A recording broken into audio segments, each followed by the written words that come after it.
Hello, back on track with Mirror Song. Several things to talk about today. Tiny little guitar part at the beginning that I'm really uncertain about. It's certainly not going to survive in its current state. I don't know.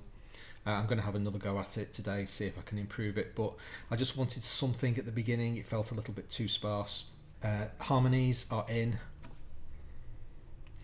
and I've got a piano line as well that kind of trades with the harmonies and tries to be sympathetic with it, so we'll hear those two together. Most of that is great. I love it. I'm still working on whether or not I'm going to put a percussion line in there. Let's shut up and get on with it.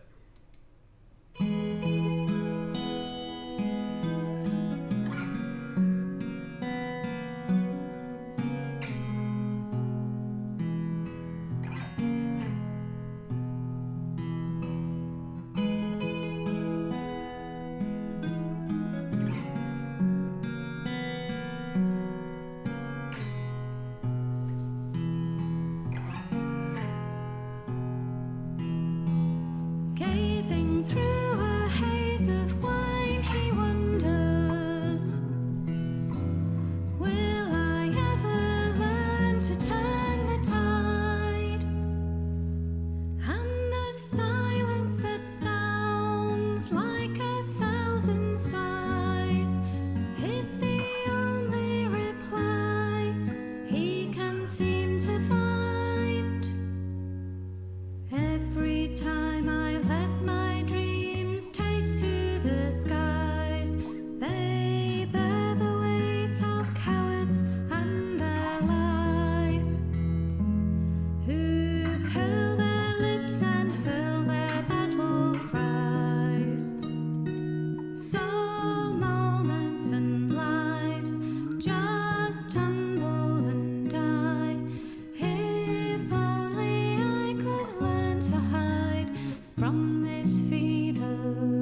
So this is the first time I've done harmonies using my new technique. I did a video about it, I'll put a link somewhere. This is coming up with one melody line that was designed to support the main vocal melody, and then split it into 3-part harmonies, turn it into chords, do all sorts of processing on it, and I get this pretty much for free. So the all of the vocal harmonies and this piano chordal track underneath all came from that concept.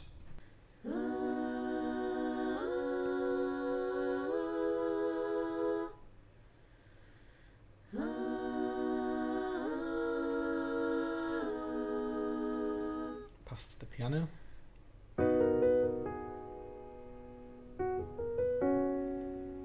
I wrote the solo a bit over the top, but the chords are using the technique.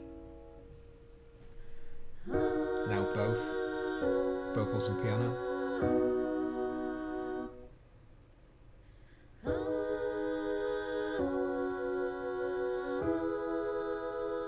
Little solo run.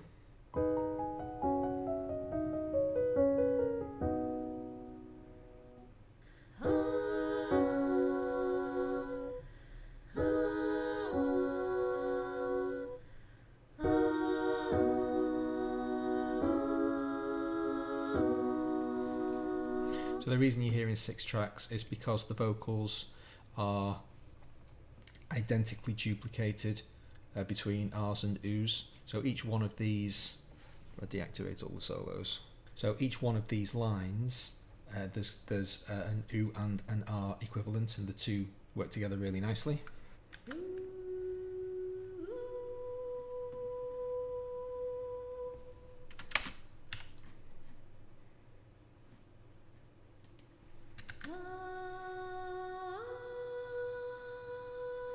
Both together.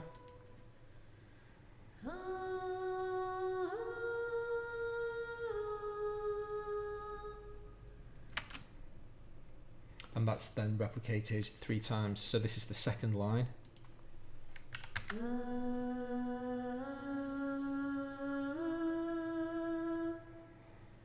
R is far more dominant in the mix than U.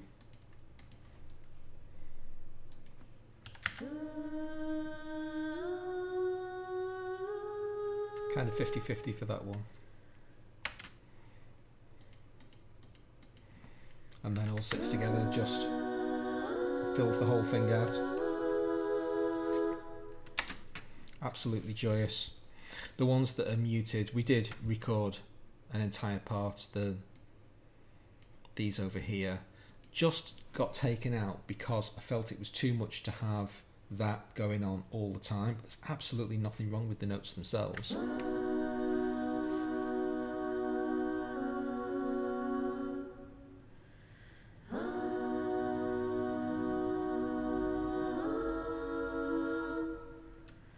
Kind of a luxurious position to be able to mute something that good. But yeah, over the course of the whole stretch, it was a little bit too much to have that going over all the time, so that's why I passed it over to the piano occasionally, and then later on in the thing, the 2 instruments come together and just fill the sound out a little bit more, give you a bit more progression.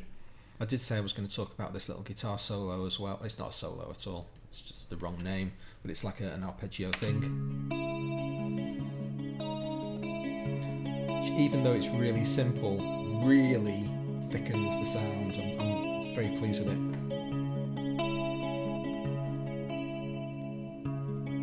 The face she sees fade into the light.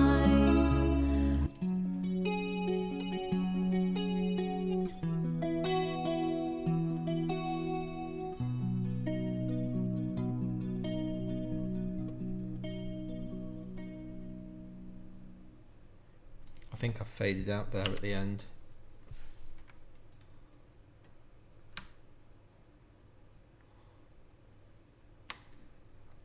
Yeah. Just wanted to have it just die a little bit in the mix rather than be absolutely present all the way. This little guitar thing at the beginning,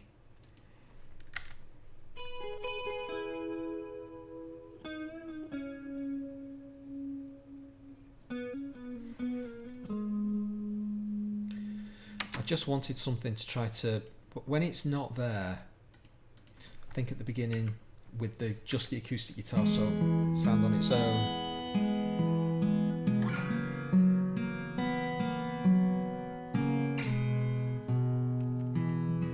it might be absolutely fine as it is. I might just be heading down a blind alley here, but I want to carry on. Like I say, I'm going to have another session on it today to see whether or not I can find anything with the electric guitar sound that fits nicely into that space, that can be subtle and understated and get out of the way before the vocals starts. Once the vocals start, that's okay. That carries the song, and I don't want any more sound at the beginning, but just a little bit extra something there. So an awful lot of work is required to get those harmonies recorded. It takes a couple of hours to get them recorded themselves. That was quite a lot of takes to get to the point where we had the best one of each, and then obviously lots and lots of processing to get them all time shifted, pitch corrected. So if I really zoom in, you can see that audio warp stuff where you just really tighten the tracks up. Just helps enormously for that real snap when all of the vocals stop together and then the reverb tail just kind of drifts away. It's absolutely dreamy, but if each of those voices is stopping too far away from each other, you don't want it absolutely military precise, and you can see there's little variations in them, but if they're too far away, then you lose the effect of the reverb tail because you've got all of these different competing end times. So I think it's really important to do the audio warp stuff. Ever since I discovered how necessary that was, I do it as a matter of course now. So that's where we are. Very happy. Don't know how much more there is to be done on this. That will be determined by whether or not we add a percussion track.